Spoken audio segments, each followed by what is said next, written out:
We are sadly in mourning today. Not the bright, sunny, just awoken, full of the promise of what lies ahead type of morning, where the sun glows golden and everything is new and bright and filled with the vigour of life. No, this is the blackest pitch, wailing into the night, racked by guilty memories and feelings of remorse and loneliness. The type of mourning that never ends. We shall always be in black. We shall never respond to life again. We shall dwell in a morbid fascination of the journey that awaits us after we leave this mortal coil into the loving embrace of the hereafter and the uncertainty that surrounds the town of Galatry. But whilst we drown in our misery, perhaps the radio may provide some solace. Now is the time to tune into Galatry FM. And today's question, who is the murderer?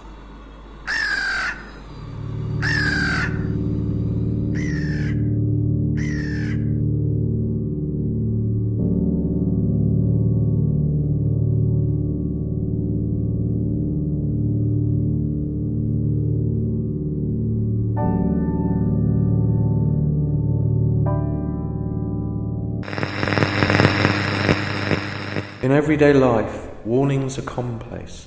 High voltage, danger of death, keep out, or may contain nuts, or mind your head. The wind will change and you will be stuck like that. We all assess the risk accordingly. But what if you can't, but you don't know why? What if you have a nagging feeling there is something that you have forgotten, a threatening harbinger, an ominous portent that could be more than a warning? It could be a sign. And this sign is hand-scrawled and covered with perching, cawing crows and reads, "Welcome to Galatry, again." Well, thank you, Eustace. And now breaking news. There has been a body found down near the old river mill. We go over there now and speak to Chief Anderson, who is on the scene. Hello, Chief. This sounds like a serious matter. The Chief looked on gravely. At 7 a.m. this morning, a member of the public discovered a body in the ditch over there by the side of the old mill. The victim is a child, and we're trying to establish his identity as we speak. The Chief pointed down to a small white body bag on the ground beside him dramatically, his eyes glinting in the reflected blue flashing lights from the assorted emergency vehicles parked nearby. The nature of this crime is shocking and horrific, and I want to assure the public that we're doing everything we can in order to trace the culprit. We don't want to alarm people, but we should all be vigilant, as the murderer is still on the loose. We asked the Chief, "Do you have anything that we could warn our listeners to be on the lookout for?"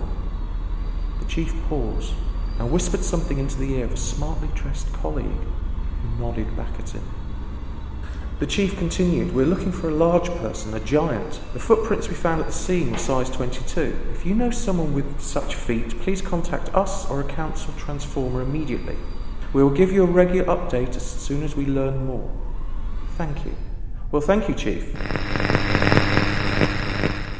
Down on the high street, it's very late at night, and a sudden wind blows swirls of litter up into the air. As the rubbish settles again on the pavement, a CCTV camera stares up the street toward the old toy shop. Its broken timbers rise up into the dark like the ribs of a wildebeest carcass, a distant memory of yesterday's kill. The camera doesn't blink or utter a word, as many small figures like ants appear under the streetlights leaving the toy shop, fanning out in many directions in single file. As the first moving column comes nearer and nearer to the camera, we can start to make out the ragtag band of toys walking jerkily but purposely along the street. As they start to file past under the camera, the leader of the column looks up. It's a female clown. Then we see china dolls, wooden monkeys and wooden elephants carved with flames for ears. Hundreds file past until the street is deserted once more. But Mr. Button is not likely to be buying gloves from there again. His hand was later amputated. Update on the Bigfoot murder. We again go over to Chief Anderson for his lunchtime case update. The Chief looked tired and stressed. Hello everyone. We have had a busy morning and there is a development into the murder inquiry that we have underway here. We have identified the victim. He is a 12-year-old male by the name of James Corbin. We cannot release any other detail at the moment, but we'll keep you informed of any developments as we get them.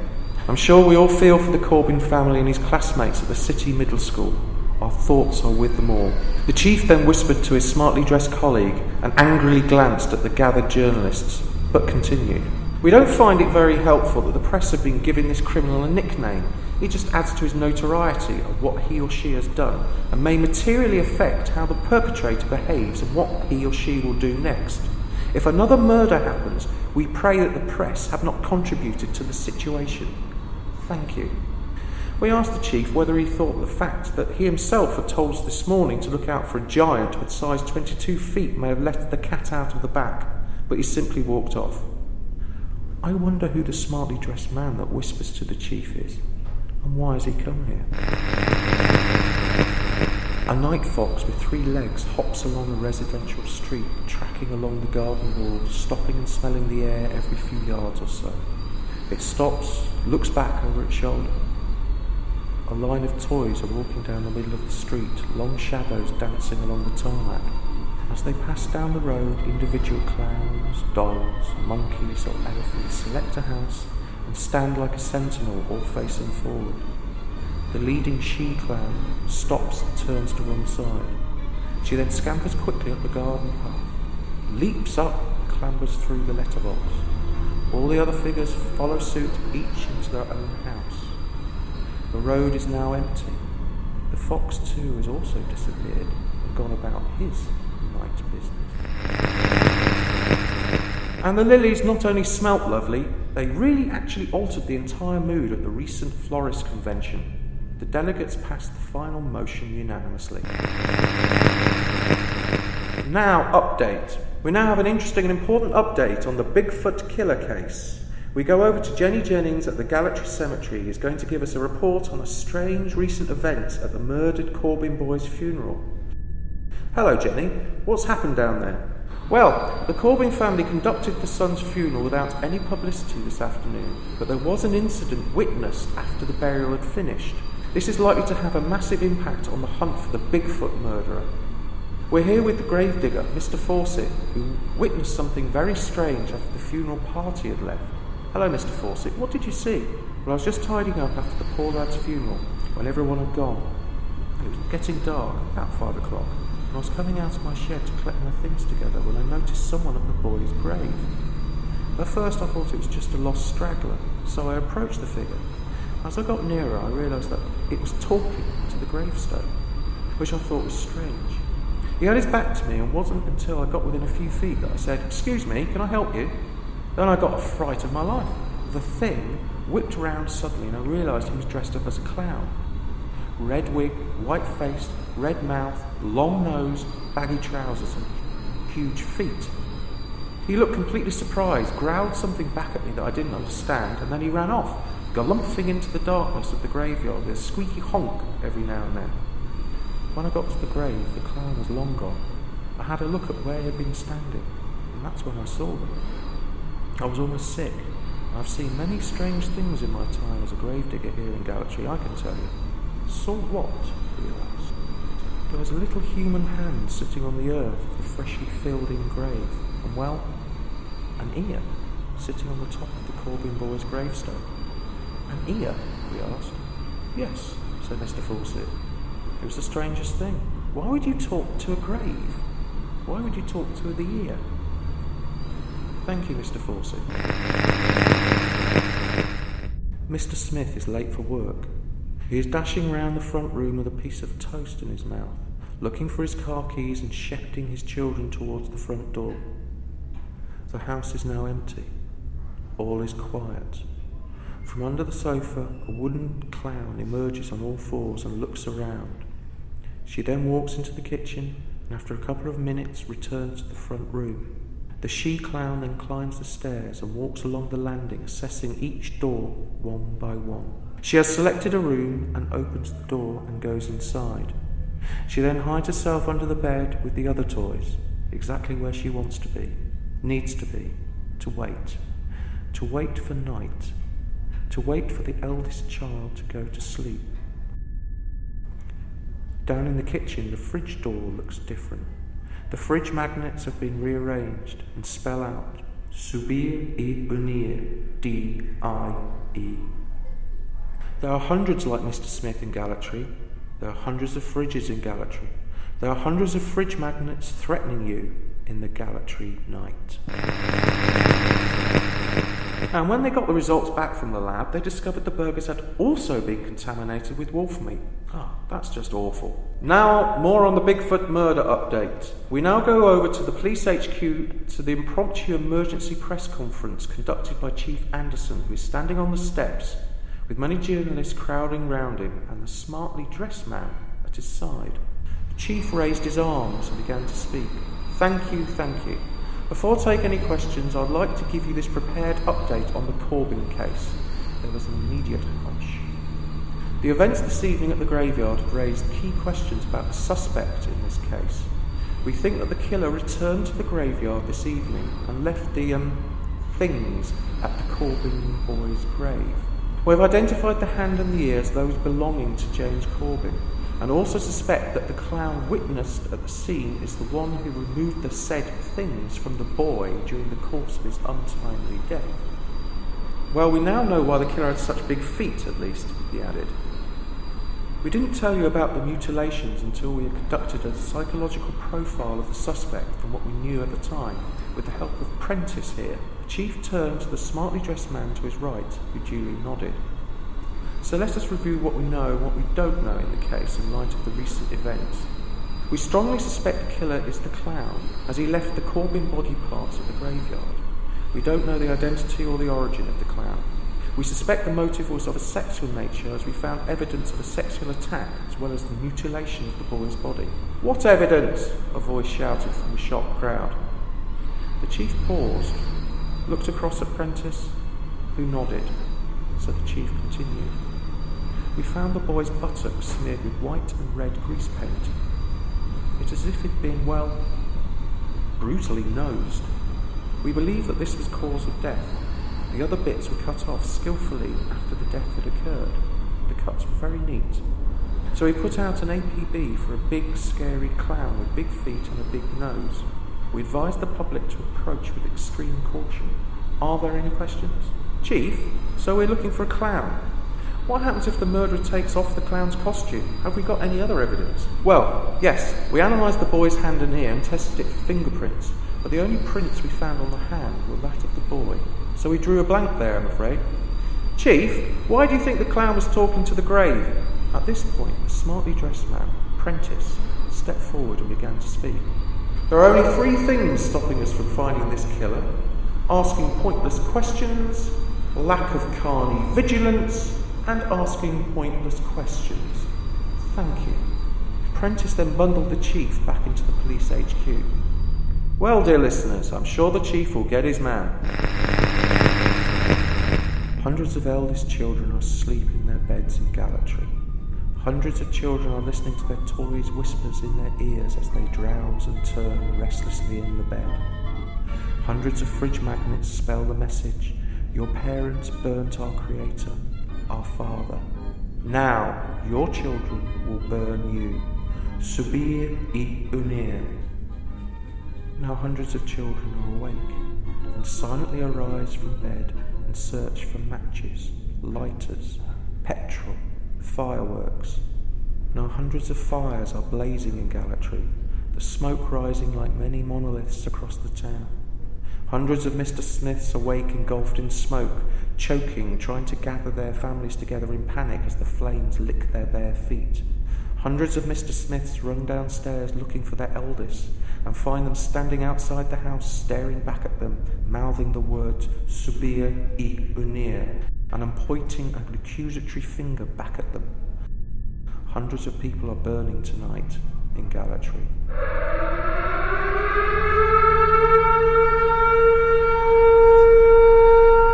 Update. The town is burning down. Get buckets. Get water. Get real. We need to keep calm, everyone, and stop the flames. But dear listeners, why has this happened in multiple locations across the town? Who would start all these angry fires and destroy their own houses, possessions, lives. We're now going over to the steps of the council offices for a press conference with the Mayor, Miss Lorna X, who has an update on the mass immolation. Miss X is flanked by Chief Anderson and the smartly dressed man on her right shoulder. Miss X clears her throat and looks sternly at the throng of blackened, expectant faces. We have declared a state of emergency here in Gallatry. You voted for leadership and now it's time I let you have it. I have a solution to this terror. I will stop the burning, dear voters. I will save you from this threat to our community, our hard-working values, our pioneering spirit. We must all be united in my dream of fighting this terror that has been meted on us by our own. The crowd gasp and look at each other with mistrustful glances uneasily. Everyone is thinking, could it be them? Could it be me? A smartly dressed man steps forward, encouraged by the manicured gesturing hand of the Mayor. My name's Prentice. I've been working with the council on this terrible affair. I have a theory which I want to share with you. My trade, if you hadn't guessed already, is an astral criminal psychologist, and I think I know what we need to do here. I've seen this type of thing before, but we need to act now. We must all act together, or it just won't work. I ask for you, well, souls. Will you give me your souls? Crowd, a mixture of zombies, florists, journalists and civil servants, all look at each other blankly, nod, and then they all agreed. The hundreds of blackened faces then turn back to the smiling Prentice, Anderson and the Mayor. The Mayor speaks again. Good, we're all agreed. Let me save you from yourselves again. To the graveyard.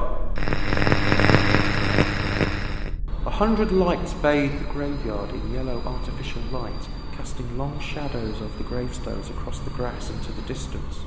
3 taller shadows streak out from the rostrum behind a large white sheet covering an area of ground on which stands some kind of angular, complex, contorted shape. The crowd is silent and nervous. We can hear the perceptible sound of sweaty hands. The Mayor, Miss Lorna X, raises her arms and looks across the crowd before beckoning the smartly dressed man forward to speak. Prentice looks everyone in the eyes and slowly and deliberately walks round the rostrum. We found a CCTV tape. It shows thousands of toys marching from the old Canastra toy shop. We know the messages on the fridges that weren't burnt contained a phrase, Subir e unir, Portuguese mantra that was incorrectly added to the community dream that we all experienced but didn't know why. We found the dead boy's Corbin's ear and hand by the grave left by the clown noser rapist, who we presume is the dead Canastra. We also have a sonic communication device graciously lent to us from the council. I believe that the Corbin boy's ear is Shibboleth. The crowd is hushed, and you can hear the prickle of neck hairs in the breeze. Shibboleth requires a secret dialect only known to the speaker and listener for the message to be transmitted. So we propose this. Prentice then turned and snatched the large white sheet from behind him. A large arched looming speaker device with flashing lights is perched over a lowly gravestone with a tiny delicate ear sitting on the top. Like a huge vulture pecking at a pretzel, the contraption hummed into life when Prentice nodded to his assistant in a white bodysuit who pulled a large red knobbed lever. We will send another message to the dead toy horde to stop the fire-starting child plague that's been terrorising this town. We will use the sonic mass communication device, on low volume obviously, and tell the evil toys to go back to hell. We'll aim this sonic device at the Shibboleth ear and transmit our message via the dead Corbin's boy to the toy underworld, where Canastra and his evil prodigies dwell. What is this message, Prentice? We asked. Prentice looked directly at me, dear listener, and said, after much thought, we know now what to say. We will tell them.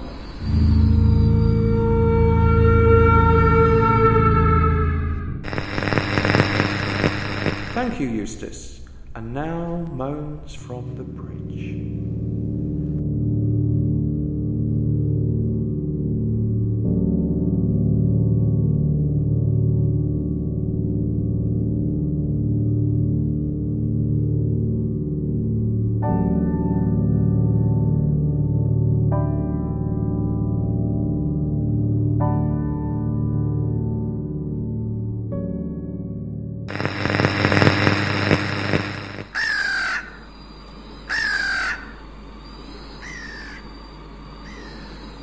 You have been listening to Gallatry, a community-funded local radio station. I'm Adam Aardvark. Max couldn't be around at the end of the show. He often needs to lie down in a darkened room and sort of, well, convalesce. If you enjoyed today's show and want to know more or simply express a simple and not very cogent opinion, then email us at welcometogallatry@gmail.com. You can tell us what you think, although we might already know what you think. Or failing that, if you genuinely have no idea, we can helpfully provide some new ideas that you can call your very own. Ideas that you can share with your friends and family and become a much more interesting and likeable person, if only to yourself. This has been a Gallatry Entertainment broadcast recorded in a haunted pub in Gallatry. No, honestly, voices appeared on the recordings that we later had to edit out. I think we got them all, but who's to know for sure? Anyway, Gallatry is performed by Max Black, written and recorded by Max Black and Adam Aardvark, is copyright Gallatry Productions 2015. Thanks for listening. But remember, on your next journey home, Gallatry may be just around the corner.